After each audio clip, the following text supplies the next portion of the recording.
Hi, kitty cats.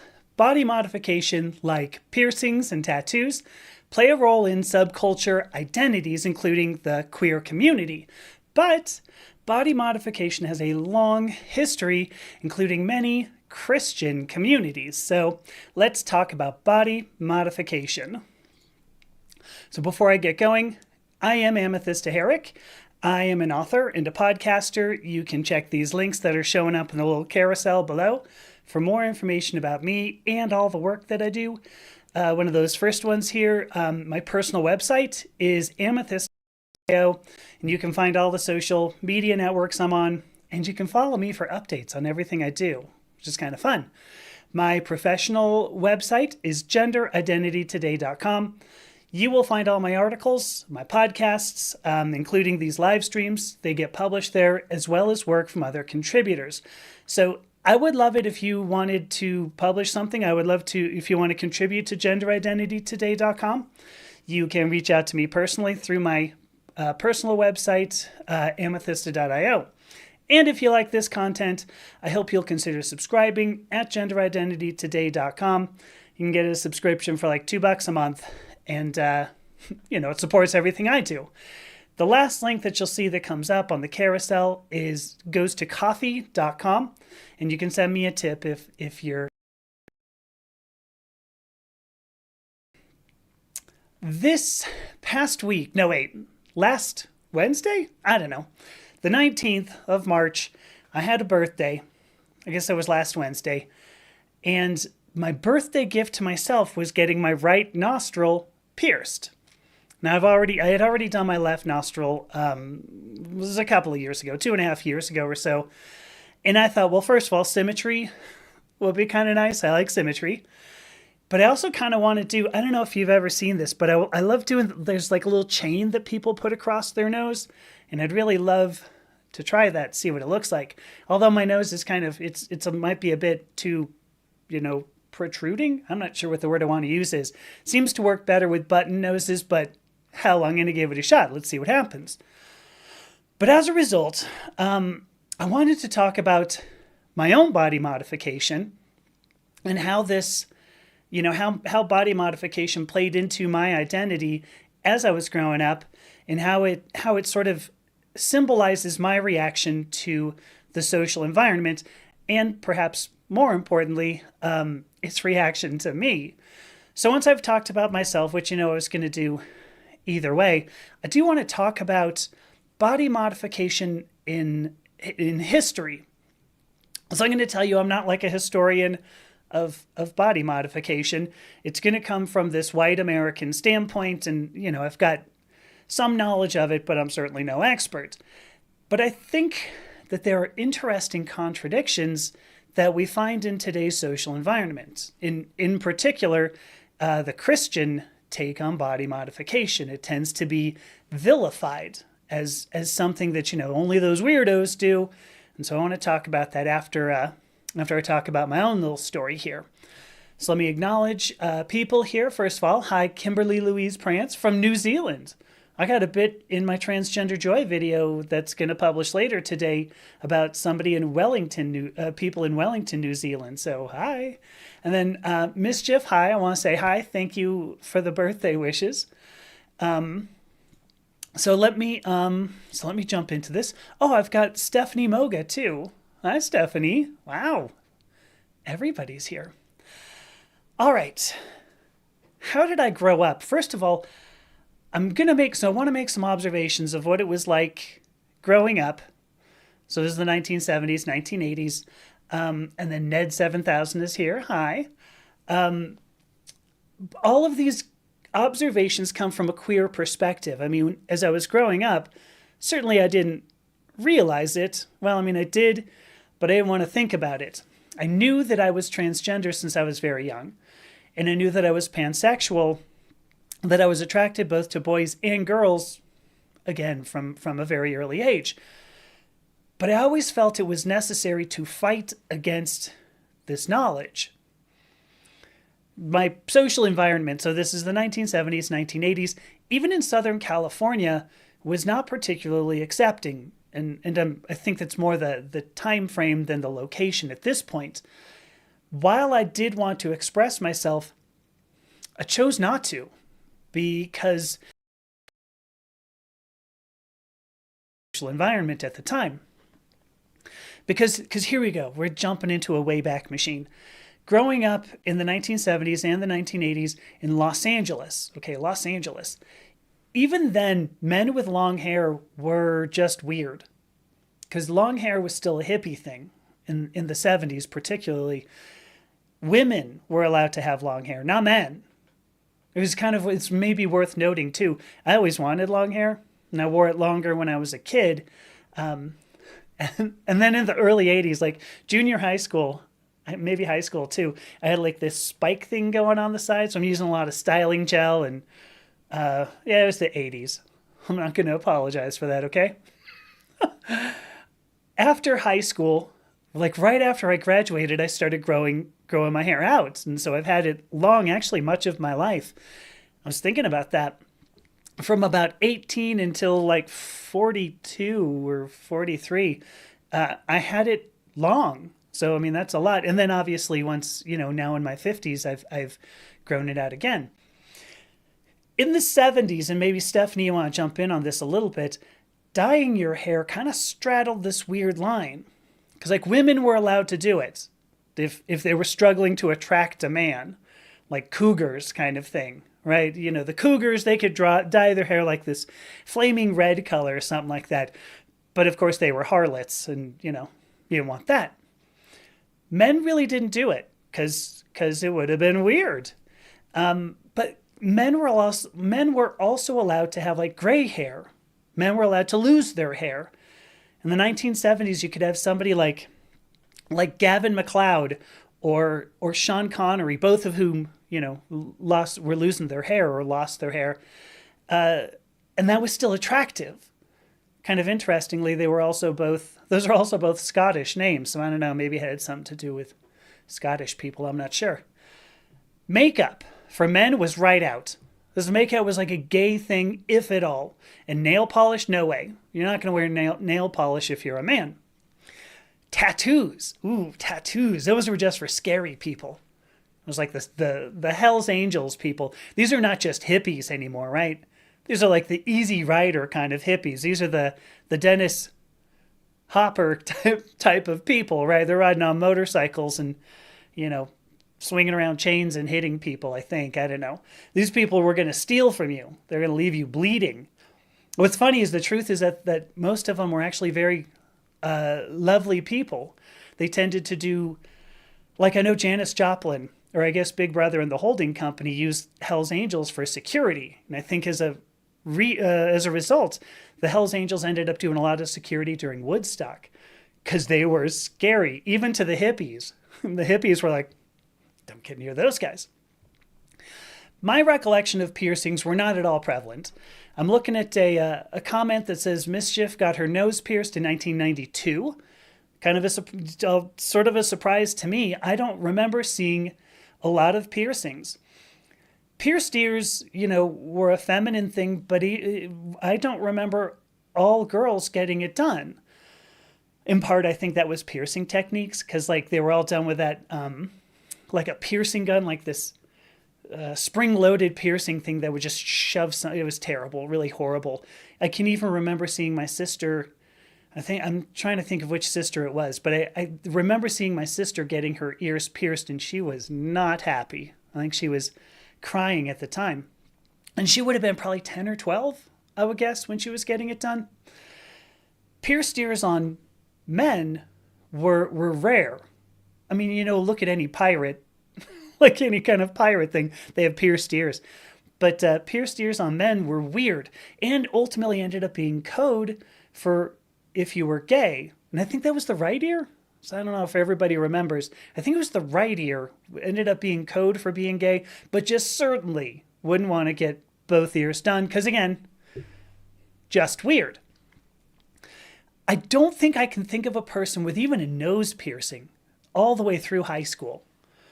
And maybe you'll go, well, Amy, you also hung out with a lot of nerds. True, very true. But it was not until college, like I was in college in San Diego, do I even remember like girls with nose piercings. And interestingly, they ended up being like hippie type girls, right? The ones who were going to like, love the earth and I don't know, preach things like empathy, so the weird ones, right? Nose piercing, but it was code kind of for being a hippie. So these are my recollections. This is sort of me growing up. So let me check out comments really fast. So Mischief, I said, people thought she was an alien for having her nose pierced. Totally believe it. Ned 7000 here says, grew up in a church where tattoos and long hair were largely frowned upon. Yeah, same here. The Lutheran church where I grew up. If you were going to look like that, they were just going to boot you out. Like there was no doubt.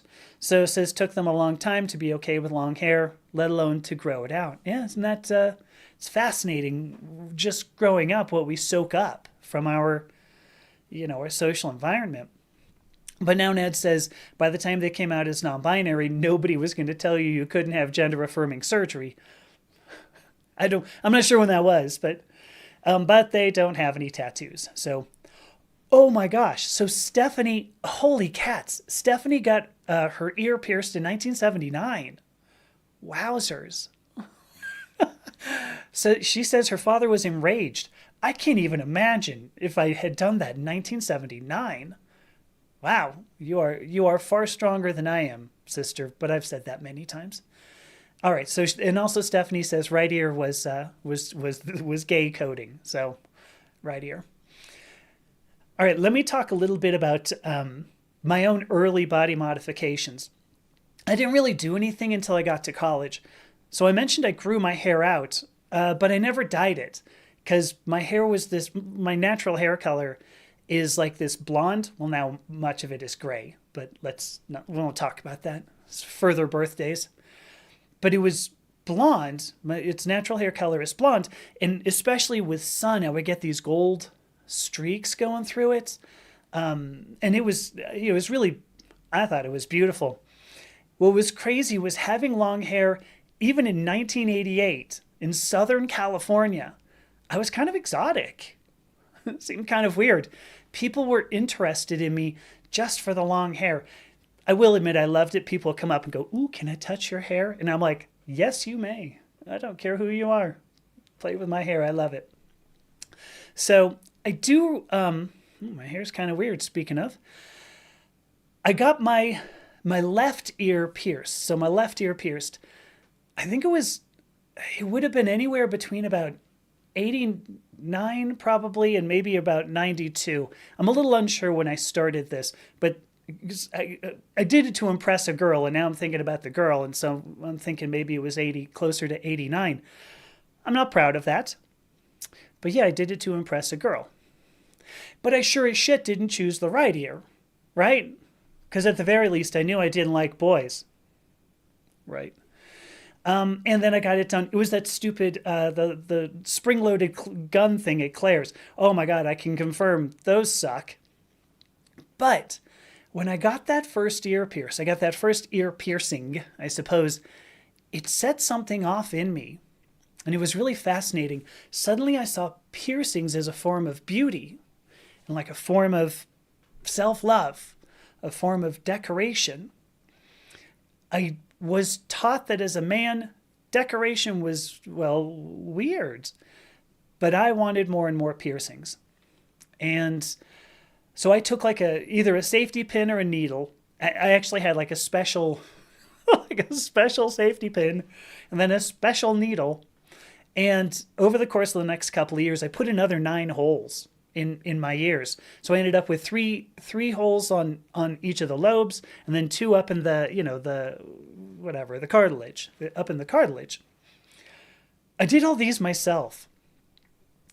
To me, it felt like a type of self-mastery. That if I could do something like that, I could do anything. I looked at it, especially at the time, I looked at it as a commitment to myself. It was like a commitment to who I am. And I think this is an important point. I'm going to return to it a few times. When I got to graduate school in 1994, so I'm in Georgia, okay, small town Georgia, but it was my first chance to do whatever the hell I wanted. And I know some of you have heard this story. I wasn't near family. I had no friends. I was not in a romantic relationship. There was no danger for me expressing exactly who I am. And so I threw myself into it. I mean, this was also when I was in graduate school, is really when I really threw myself into my feminine expression. So dressing up, going dancing, telling people, look, this is who I am. As a result, I also played with a few hair colors. I had a few manic panic colors, which are horrible, right? Like if you've ever used manic panic, especially in like the 90s, it was just awful. It was really terrible. I also didn't bleach it first, which you kind of need to do.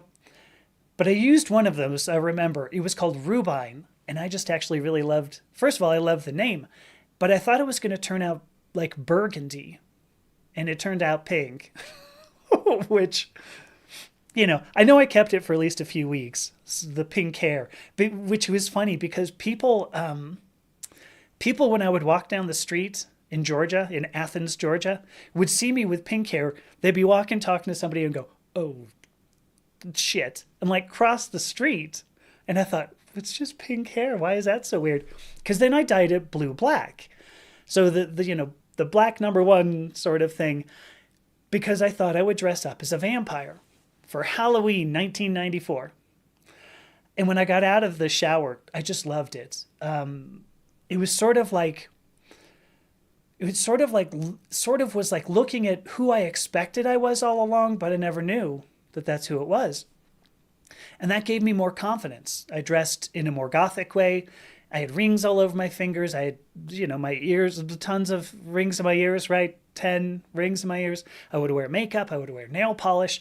And suddenly, now I was very exotic, especially because I was from California.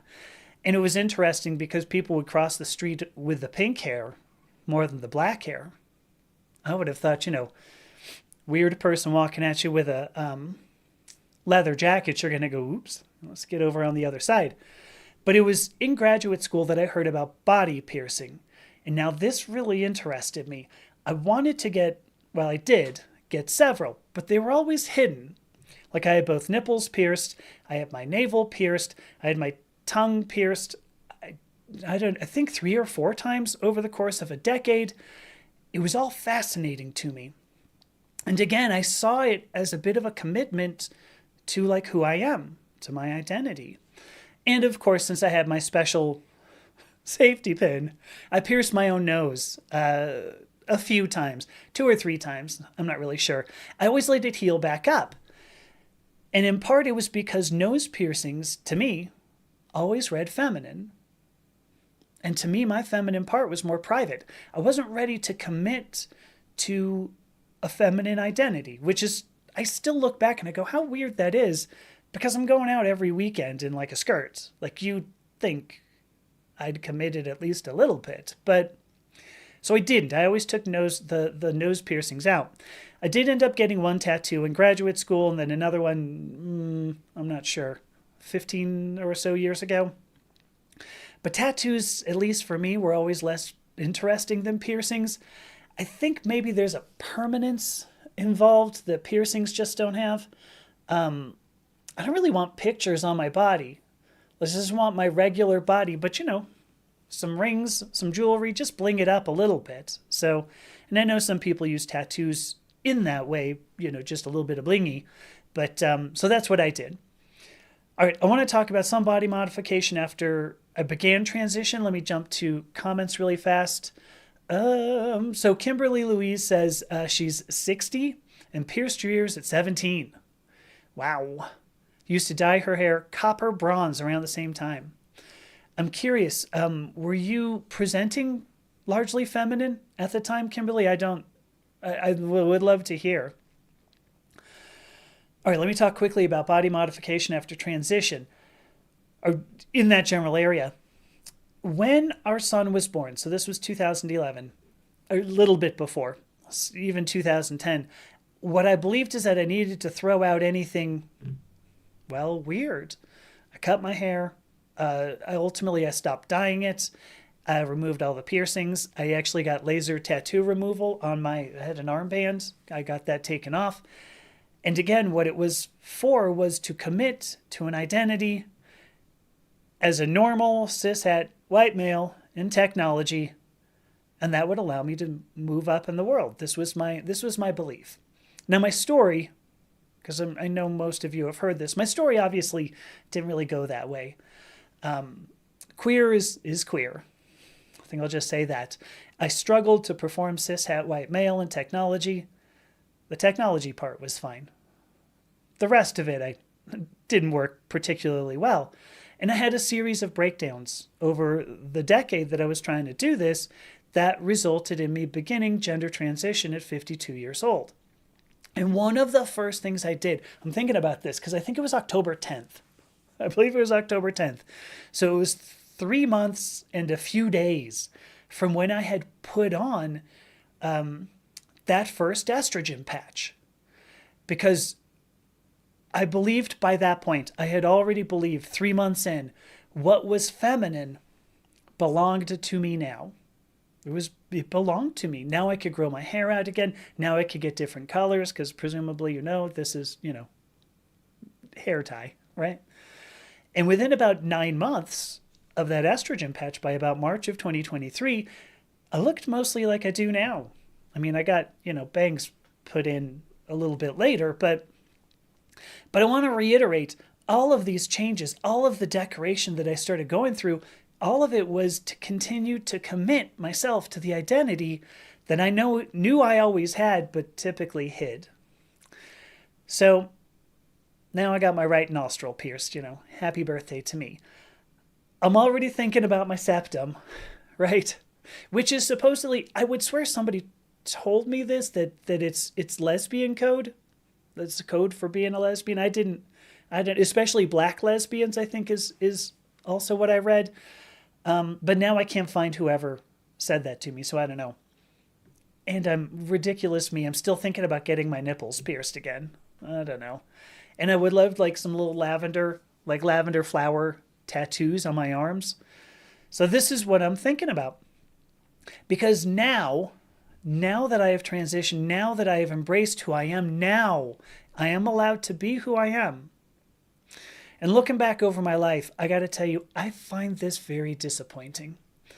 I hid myself for years and years and years and years and years and years, more years than I want to admit, to make others feel comfortable. I think this is a pretty common transgender experience, that we feel the world and ultimately needs to be saved from who we are. And that's disappointing. I don't believe humans are in this world to make somebody else happy. We're here to learn about our own life. We're here to do what ultimately makes us happy. And I'll just say this flat out, as long as I'm not infringing on your rights to be who you are, I'm going to expect that same consideration from you. Period.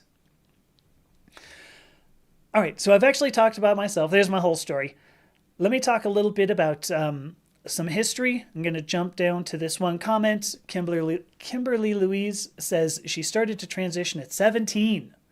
My goodness. You also, like Stephanie, are very, very brave. Unfortunately, she detransitioned. Looks like there was some sexual assault. I'm sorry. And then transitioned again at 43. But look at you. I'm very impressed with you. Thank you for being one of those people who blazed a little bit of a trail. And I know you're saying you did detransition, but trust me, sister, you still blazed a lot of trail. So thank you. I appreciate that from you. All right, body modification in history. If we look back at human history, we can see that hair used to be this huge marker of virility. Yeah. Men with long hair, men with beards were very impressive. For some reason, I'm not on TikTok right now. For some reason, TikTok told me I can't stream. I'm not really sure why. I went to it and it says I'm neither approved nor revoked. So I'm not really sure what happened there. But I bring this up because Matt Adland, who would normally be a mod there, if you look at Matt, I think that's a perfect example. He's got long hair, he's got big beard. Men with long hair and beards were impressive. And that's not just Viking men, that's not just Celtic men, people who are Celtic. Look to the Middle East. In fact, if you look to the Middle East, you still find men with long hair and long beards. And this changed somewhere in the 19th or 20th century, or around that time in the 19th century. It started to change. And some of this probably had to do with hygiene. I spoke with somebody who did a doctoral dissertation on when queer became bad, I think is the best way to put it. And they mentioned that as cities grew bigger, they had to contend with different hygiene needs. So, they were talking in particular about London, Victorian era London, when things started to get a little bit odd. If you went to like one of the public baths, there could be hygienic issues there. So less hair, at the very least, meant less chance of parasites, less chance of lice and whatever.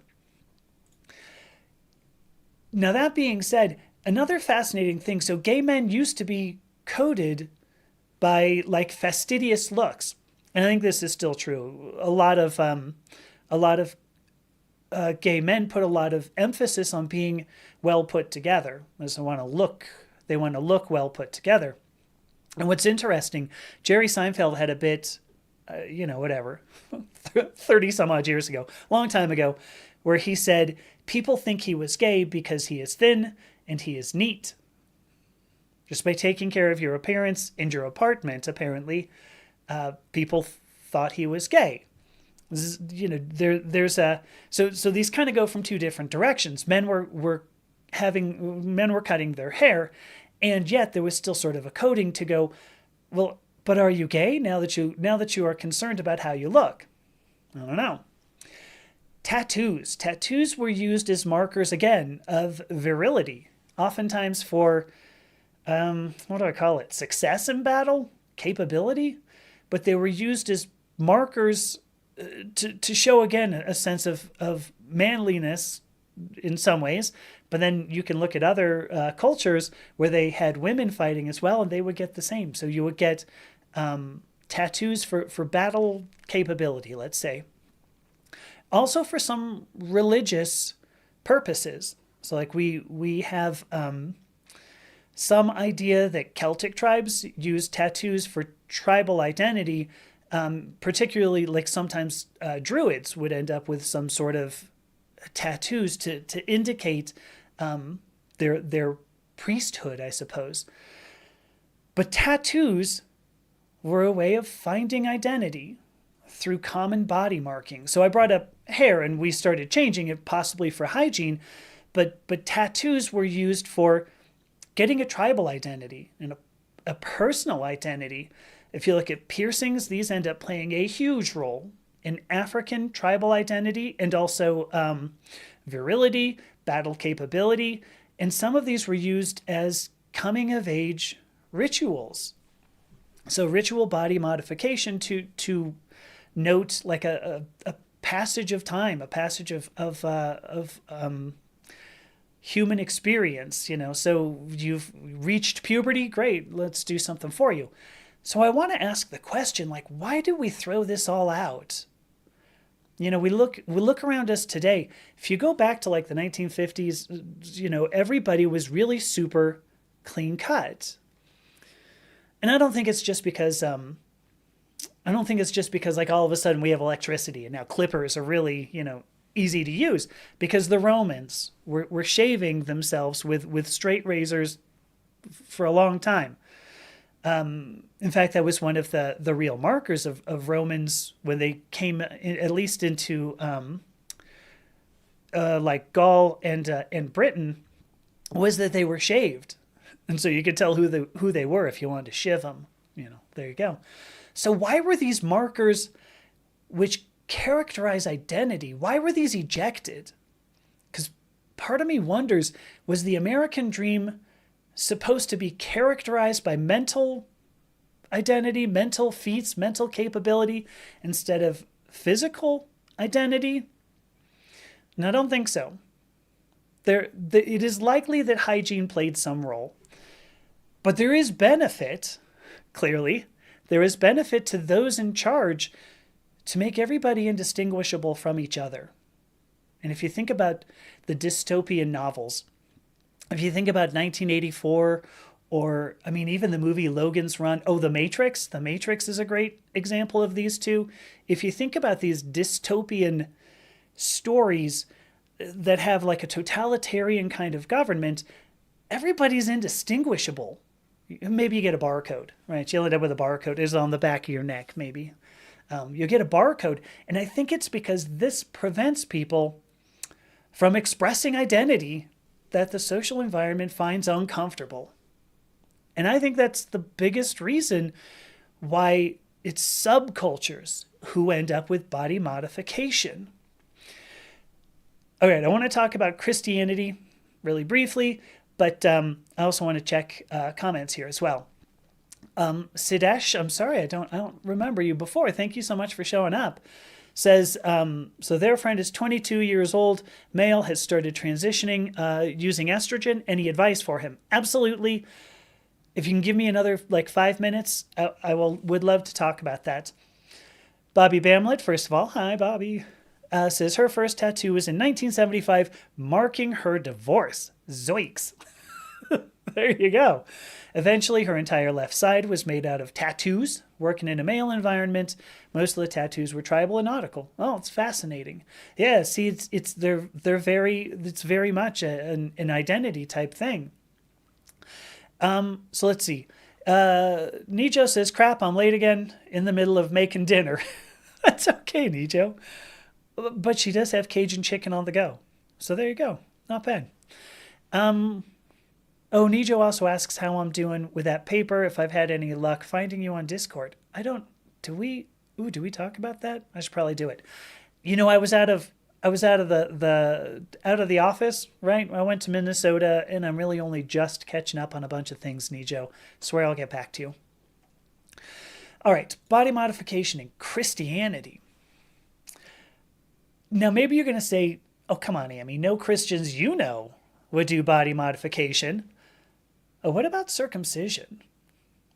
There was somebody who left me a comment, and we had a couple of backs and forth about circumcision. If you look back, now this goes back to the Old Testament in the Bible, but Jehovah instructed Abraham to circumcise himself as well as his tribe. And the reason for this was how Abraham's tribes proved their commitment to their God.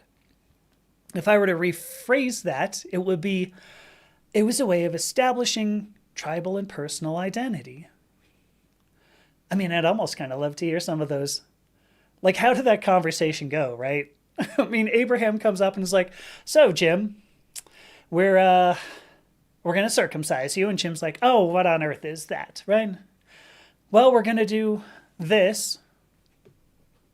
But you're totally going to be, part of the tribe now. Okay, why not?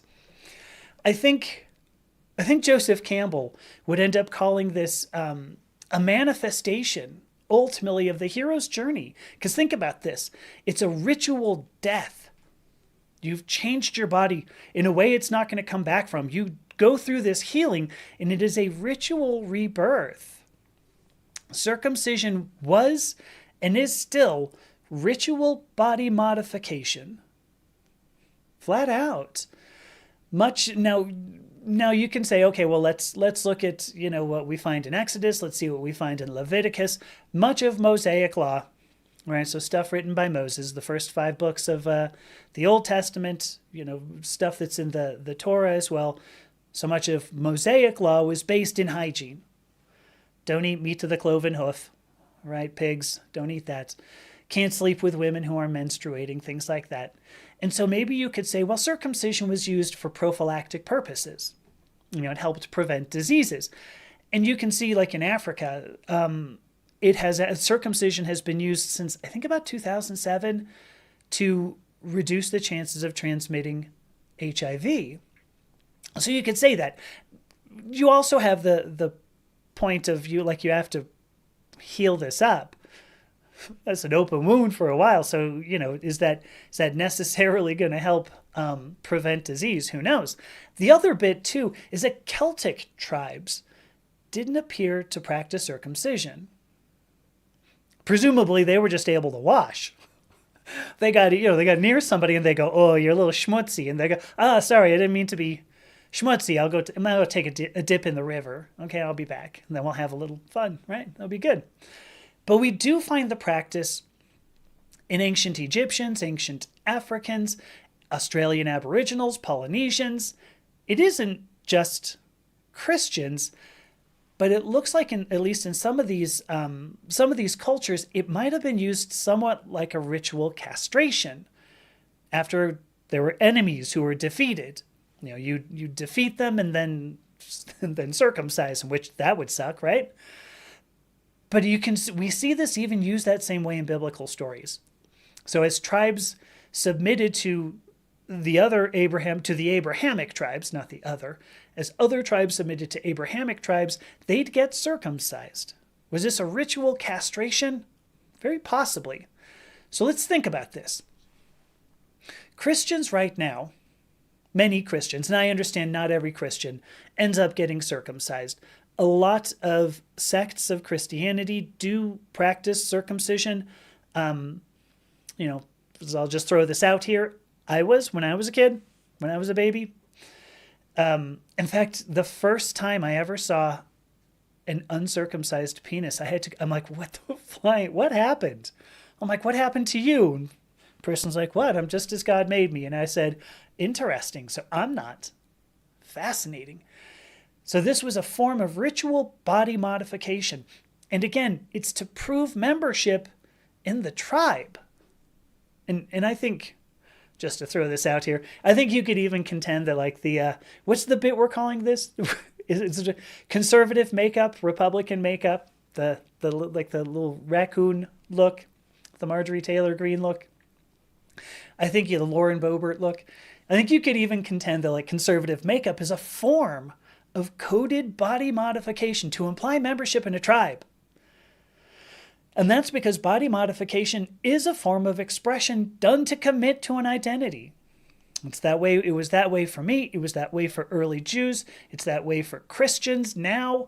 And this is why cultures and subcultures used body modification both for rebellion and for making the members indistinguishable. Humans ultimately need a form of identity, and it's in our nature, because it is our nature. And so there we go. I believe that the body modification should not be something that any of us really, gets upset about. All we're doing is decorating ourselves for the sake of committing to the person we know we are. And there we go. That's everything I had to say. I can't believe this was 40 minutes worth of stuff, just talking about piercings. My goodness. Let me jump to these comments here. So Mischief says, yeah, we'll totally come talk to you on Discord. I'm on Matt Adlin's Discord server as well. I don't know, Matt, if you want to drop a link somewhere. I see you're here. I don't know if you heard me talk about you. I mean, in a good way. It's just that you're kind of Viking looking. So, all right. Bobby says 50 years later, she had flowers and butterflies tattoo around and over the old tattoos. Oh, that's lovely. So yeah, now you feel a lot more feminine. Yeah, it was crazy because I took off the armband because I thought, it doesn't really describe me anymore, because it was Celtic knotwork with an ankh in it. And, I was all gothy and vampire-y, and at the time White Wolf had a role-playing game that used the ankh, and I thought, oh, it's cool, I love ankhs. I still have an ankh made out of bone somewhere. I'm not really sure where. I had to find it. I keep thinking about it. I was like, oh, I had to wear it. But it's made out of bone. I don't know whose bone, but it's made out of bone. Nijo says, yeah, this is like a secret handshake to show you're both part of the same group. And then goes on to say, just whip it out and show it off. That's not exactly a handshake. It's a shake of something else, but, there you go. All right. Ned says they're very skeptical about U.S. doctors who claim circumcision helps prevent HIV. They think there's a heavy cultural and perhaps even racist bias there. I, I don't disagree. And then Ned goes on to say, especially since the rate at which it reduces infection rate is the exact same as for condoms. I gotta tell you, I don't know anything about the efficacy of circumcision. Again, like I said, Celtic tribes didn't practice this. They just went out, I'm just going to go down to the river and wash up. You would think other people could do the same. So I don't know. If you have good information on that, I'd love to see it. That would be wonderful. All right. There are a few more comments here. What I want to do though, because Sadesh, I don't want to take up all your time. I see that you're saying, Sadesh says, my friend doesn't talk freely about this transitioning to anyone, even his parents. So it says disbanded him. So when he wanted to transition to female, now he only talks about this to me, and I want to help him. So Sadesh, good on you, first of all, for wanting to help your friend. If your friend would like to talk to somebody who's done it, I mean, have them reach out to me. I'd love to talk to them, however they're using pronouns.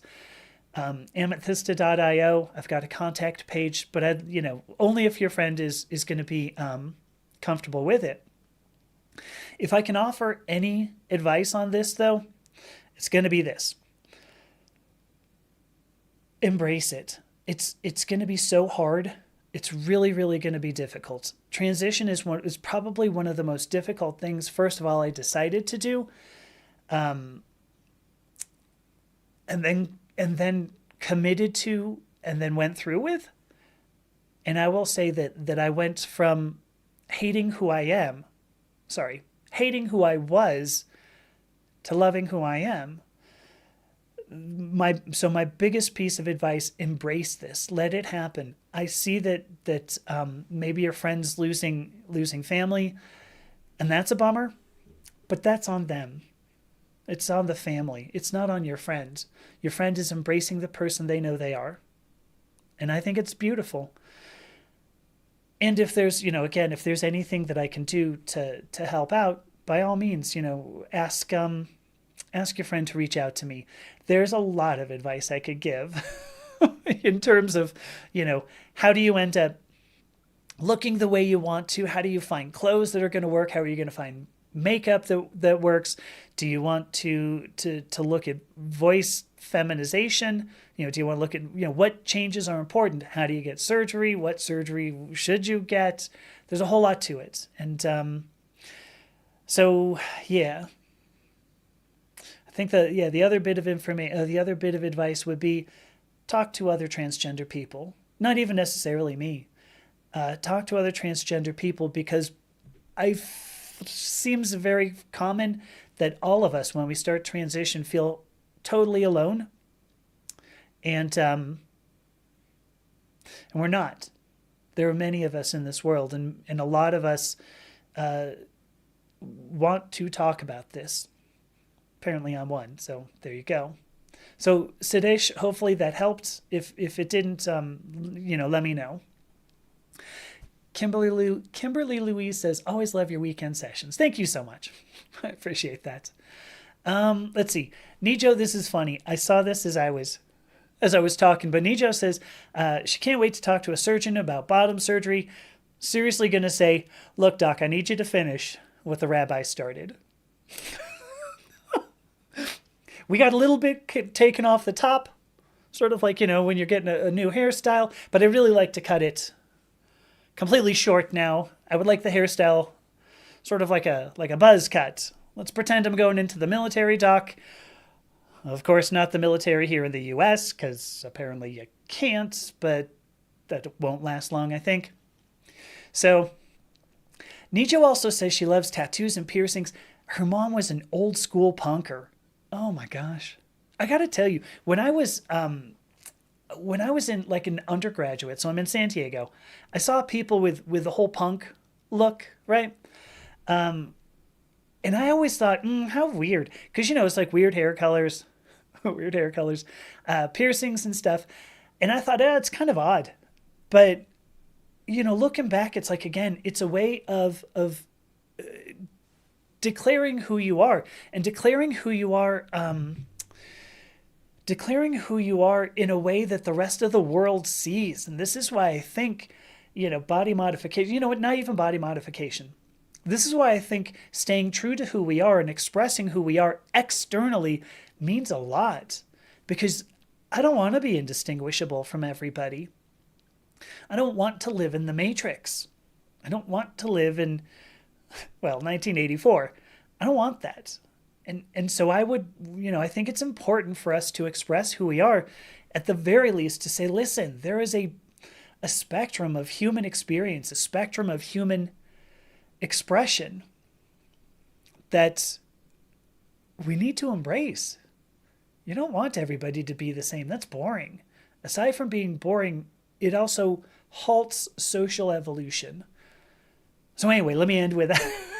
So Nijo, tell your mom hi. Thank you so much for blazing a trail there. Very funny. So here we go. So Mischief asks, was it Vampire the Masquerade? Yes.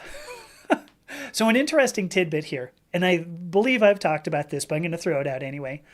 When I lived in Athens, Georgia, there was White Wolf was based in Atlanta, so I wasn't far away. It was 60 miles away or something like that. Oh, sorry, what is that? About 85 kilometers away from Atlanta. So I actually helped play test some of the stuff, and I knew a ton of the people. First of all, who were like in pictures in the books. That was kind of fun. But also people who wrote them. So like one of my friends, Alan, I can't think of his last name. Alan something or another, wrote the Mage book. So it was Mage, the Ascension, perhaps. And then another friend of mine, Alice, who was another graduate student at University of Georgia, was big on was big in some of the vampire stuff.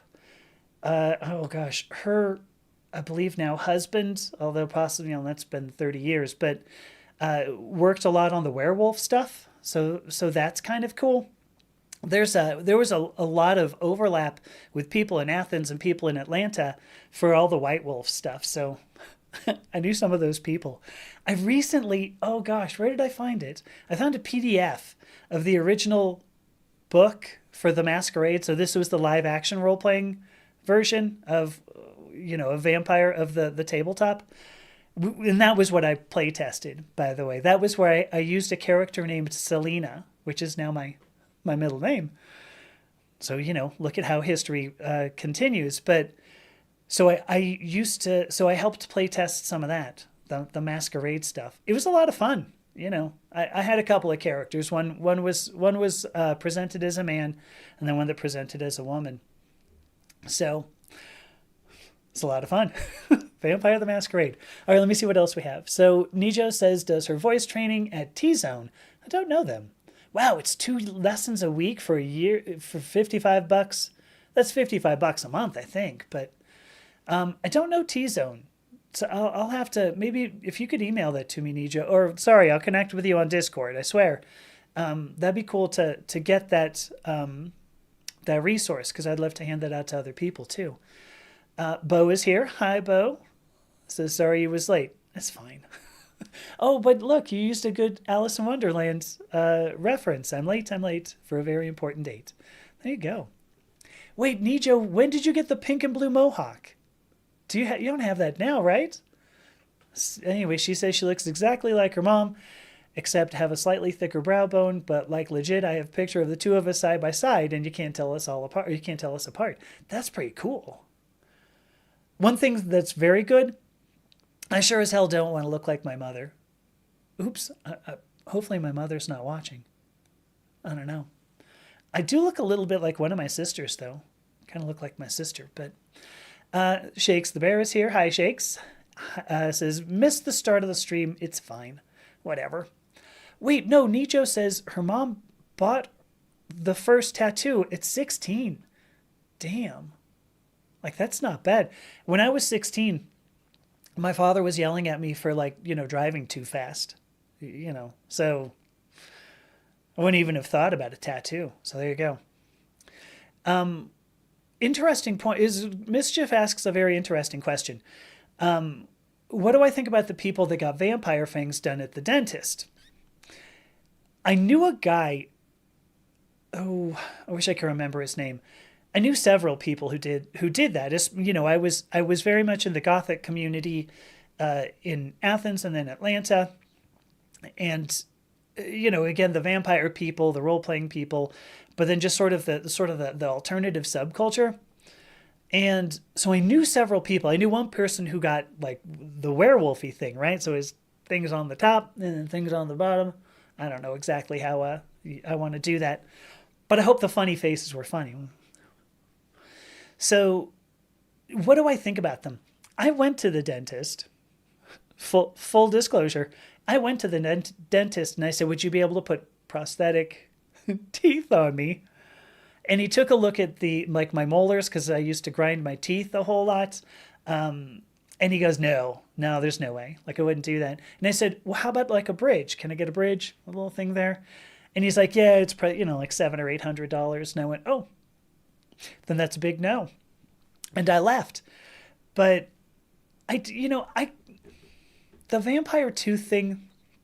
Usually the people who have the chains, just again, full disclosure, the people who have the chains on their nose, a lot of them end up with little teeth too, right? Because I think they're doing kind of an anime sort of looking thing. I don't I don't mind the look. Like part of me kind of goes, I mean, I wanted to do it when I was a kid, so. That being said, I will also say like people I knew who did that, like they tore up some of the like their mouths. Now maybe you could say, well, we all have to suffer for our art, right? Because I'm like healing up, yeah, this one. I'm like healing up, my my nostril now. I'm suffering now, right? Although I got the because they put one of the little captive bead things. Ugh, I hate the way those look. They're just awful. Anyway, I finally got like a smooth ring that now I can actually move it around. So hopefully the healing's going to go a little faster. We'll see.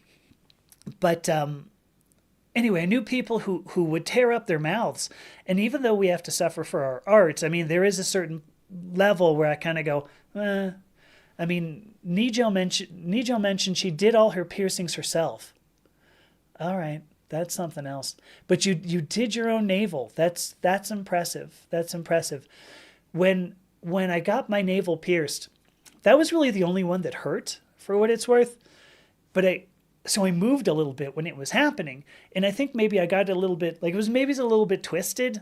I'm not entirely sure what happened, but it wouldn't stand straight, which I don't know you want in a navel piercing anyway, but it wouldn't stand straight up.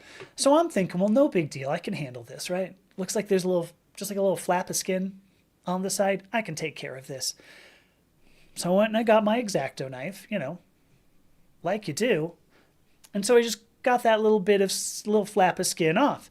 And to this day, I still have a big scar on my navel, which that's suffering for your art and possibly just being stupid for your art as well. I don't know. I'm just going to throw that one out. Let's see. All right, so Nigel mentions the vampire fangs look cool. And yeah, what about oral play? See, so, and I'm not really sure what all oral play you mean. I've been bitten by people with the fangs when I was younger. My wife, if you're listening, not recently, right? Okay, when I was younger. So I've been bitten with the fangs, and that's kind of fun. That's kind of fun. I would be much more concerned about more concerned about that than if you're doing something else as oral play. I will say when I had my tongue pierced, a lot of people were really interested in that. How does that work when you're doing, oral play? I'm going to leave it at that again. So I'll admit I was a bit promiscuous especially in graduate school. And that was at least part of it. People would just go, will you show me how? And I'm like, sure. What the hell? So Bo says the werewolf thing, the werewolf teeth. Sounds like it would be a pain to eat a burger with. So this guy's teeth were not really long, because I've seen people with pretty long, vampire teeth. His were not really horrible. Like, I don't want to say horrible. They were not really long, and so it didn't like it didn't. He didn't have troubles with it. He also didn't bite me, so I guess I don't know. Maybe I'm wrong, but that was something that I guess I'll throw out there. He was okay with them, and they looked good. I mean, for what it's worth, when I saw them, I was like, I mean, I ended up asking him. I was like, God, your teeth are amazing. And he goes, oh yeah. They're prosthetics. And I went, wait, they are? And he goes, yeah. And I go, okay, well, I wouldn't have expected it. So, the end. I don't know where to go with that. He was able to eat burgers is I guess what I'm saying. So, anyway, Mischief asks a question here. And since I only have a few minutes, actually, there was one thing I wanted to throw out there. Can't even talk. But Mischief asks, can we post a Discord link in comments and then we can meet and chat? I will just tell you, so my Discord handle, is that what they call that? My Discord handle is just my name, as far as I know. I mean, it's just Amethysta. As far as I know, I'm the only person that comes close to Amethysta in Discord, but there's nothing else, just Amethysta. So if you want to add me, go ahead. The other thing I was going to say, I know I brought up Dungeons and Dragons at some point. We're just talking about Vampire as a role-playing game. And I read yeah. I read an article today about the queer community, loneliness in the queer community, and role-playing games. And I know I've spoken several times about how I think role-playing games are important because you get the chance to sort of discover who you are through a character. And I believe Nijo said something, maybe Matt said something, but I'm thinking, boy, it'd be great to start that. Like, now I'm getting a little more serious on the idea of starting a role-playing game. And I'm not saying I want to necessarily be the leader, but if anybody's interested in that, in your own Discord, or if you want to email me, throw that out, send me a message, or send me a Discord message or an email, because I think it'd be cool to try to pull something like that together. Because I even have a Foundry account. So Foundry, what was it? Foundry is the virtual tabletop, and then there's the Forge. I think this is where I pay for like hosting, and I think there's even we don't even have to be in Discord. I think there's actually a thing in Foundry so that you can do voice chat, video chat type thing. So yeah, Nijo, I know you said something. We should play some D&D. So, all right, I got 1:58 p.m. I do just want to say I absolutely adore that all of you showed up. I don't know how else to explain like how much it means to me that we have this kind of connection. This is why I do this kind of thing.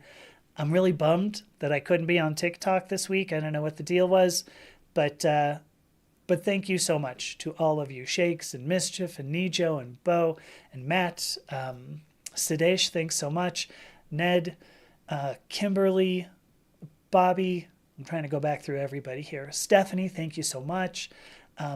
Anybody who's has not said anything, thank you so much for allowing me to do these kinds of things and listening. I appreciate that of all of you. I'm going to throw a little heart up there just to say thank you so much.